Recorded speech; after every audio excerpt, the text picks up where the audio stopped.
j'ai écrit tout mon témoignage, Tout. très très vite après la guerre, parce que je n'ai pas pu parler, évidemment, personne n'était prêt à nous entendre. Et ça me chiffonnait, ça. Ce qui fait que chaque fois qu'une idée forte me venait, je la mettais sur un petit papier. Et très longtemps après, j'étais mariée, mère de famille.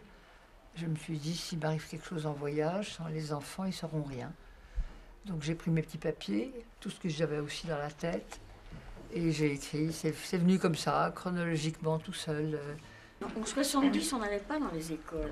Non, pas encore. En 70. On n'osait pas Plus tard. d'abord raconter notre déportation. Moi, je me vois très bien à l'école.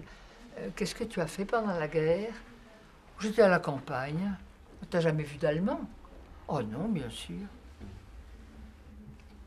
On n'osait pas. Les écoles, c'était plus tard. On avait presque, c'est pas de la honte, mais presque. Entre-temps, les négationnistes arrivent. Le comble avec un ancien camarade déporté de Dachau qui commence.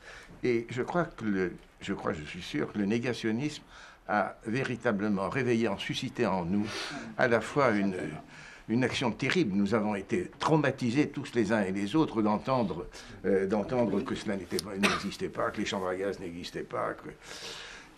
Alors que non, à Auschwitz, à Birkenau, et quand on voyait sentir, quand on sentait la chair grillée, quand on a eu de brillants témoignages. On a eu un de nos camarades qui est le général Rogerie. Et le général Rogerie a écrit un magnifique livre en 1900, dès son retour du camp.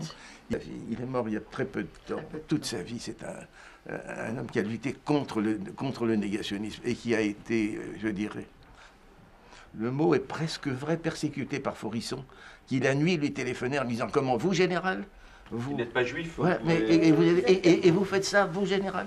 Et pour nous tous, enfin moi, en ce qui me concerne, dès que j'ai pu, dès que j'ai été, si vous voulez, en inactivité, je me suis dit, c'est pas possible.